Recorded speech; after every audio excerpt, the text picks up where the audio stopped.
welcome back to the channel. Part 2 of the Scrapheap Pinto build. If you've watched part 1 you'll know where we're at. If you haven't, link in the description. So part 2 is a continuation of cleaning the engine block off and seeing what we've got. Now I'd just like to point out this is strictly a fun build, it's not a serious build, and we're using second-hand parts which are worn. So what have I been up to? Let's go take a look. A little bit more cleaning up has happened, as you can see. I'm just going to whip out the auxiliary shaft and then the cleaning can continue. So it's literally held in by these two screws.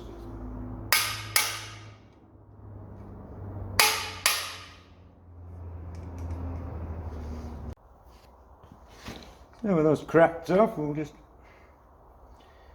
wind the two screws out.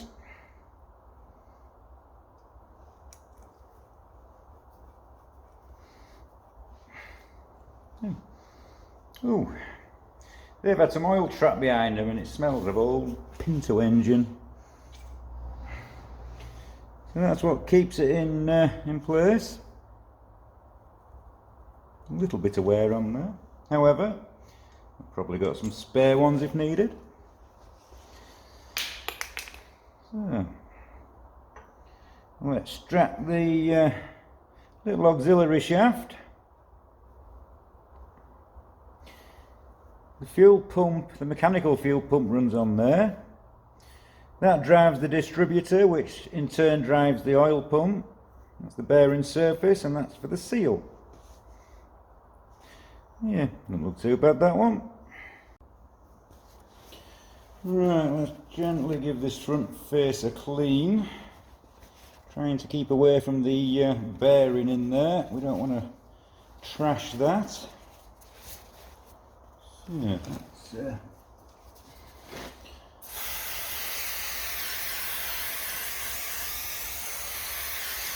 do a bit of that.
Well, that's the front with a quick whiz over just to clean it up a bit. So we have this X, which is the Mystery X, but now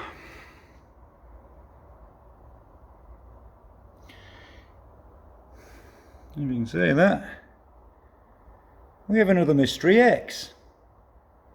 What's going on?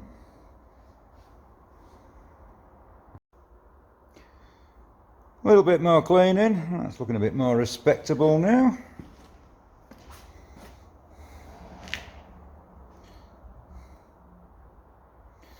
Yeah. Definitely a lot less rust. Bit more cleaning to do. At least now we can see all the features. With the T5, that's definitely not Volvo. We've got the Mystery X there. Even though all these all look screwed on, when on a lot of blocks it's just the numbers cast into the block. So what makes this one different?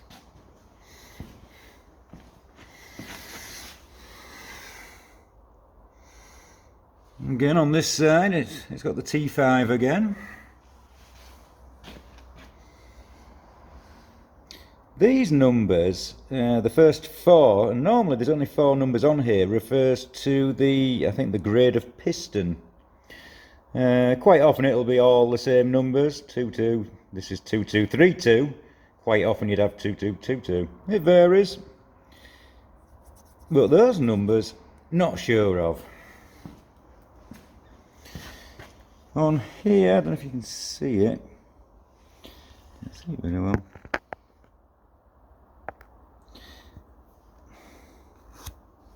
That's an N, and that's an E, NE, because it's the 2-litre early engine. And then, while cleaning off, we have another X, and that's been stamped into it. How bizarre. Has to be said, cleaning up quite well. So let's focus our attention on the inside of the crankcase. I shall remove these big end bearing caps, remove the upper shell bearings, and then we can give it a clean.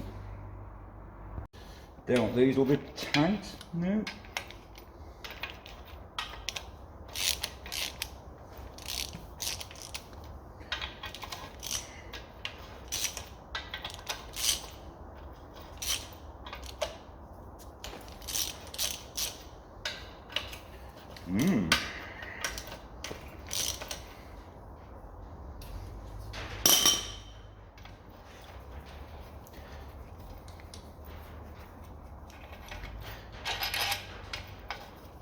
Maybe I should pop some music in.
Well, that's the caps and the shells out of the way, so we can give that a clean. And I'll give these a clean off, and we'll. Oh, there we go. Yeah, that's standard. It's an original Ford shell. We would assume the standard, however, everything will get measured up. So, a bit more cleaning. Let's take a quick peek.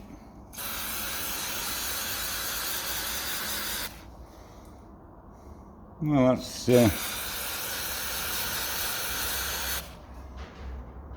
cleaning up relatively easy.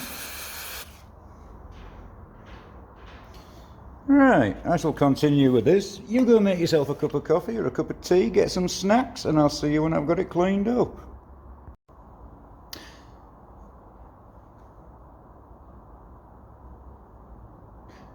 Well, at least we can see what we are dealing with now. So, a little history.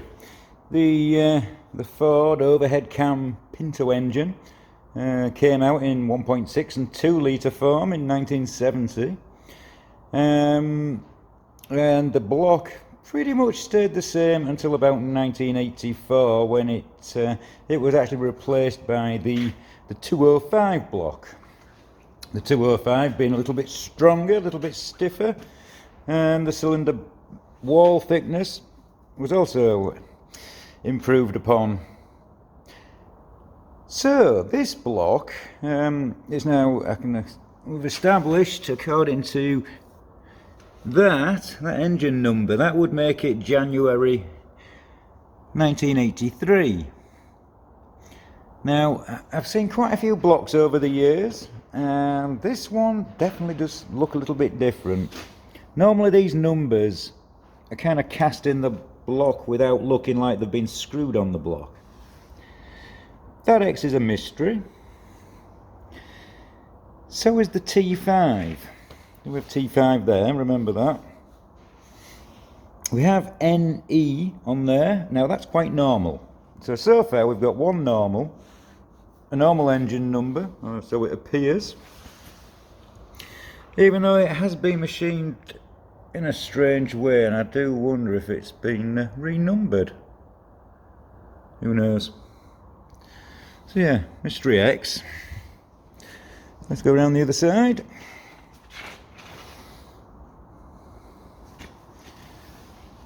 So again, we've got the T5 there. That's a bit unusual.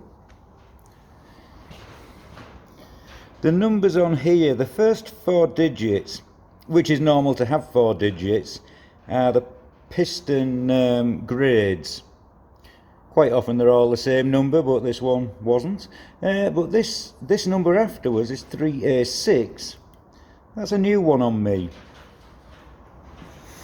Also, while cleaning up, if you can see that, folks, but we've got another X there. The only time I've seen any stamping on the front face of a Pinto block, it was an actual 205 block, and it had YB stamped on here for the Cosworth. Not that there was any difference to a regular 205 block. So that's the top half. Let's flip it over and have a look into the crankcase area. So, crankcase. I've given it a quick clean out just to see what we're dealing with. Still quite a lot of cleaning out to do. I can see it there, but that is an F. I'm sure that's an F. And that area is normally covered up by the oil pump. So yeah, it's looking quite a buildable unit. We also have some more stamping, as you can see there. I'm not sure what that refers to, but I have seen them stamped there before.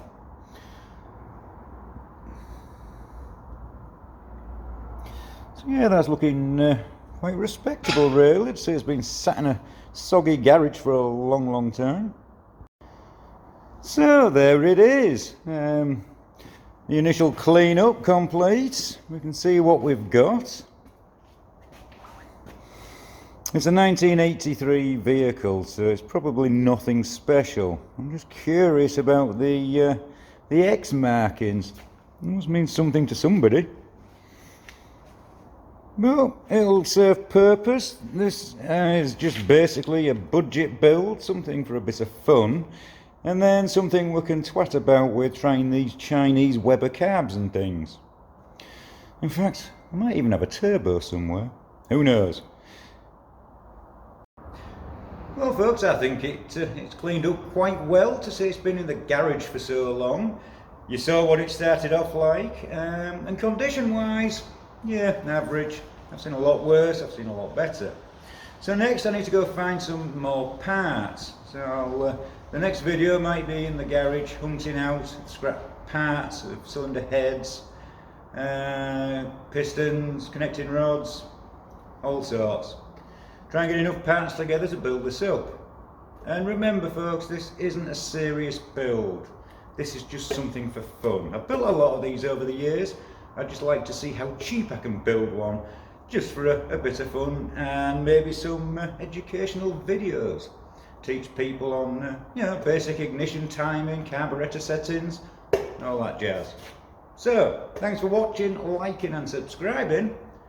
Catch you on the next one.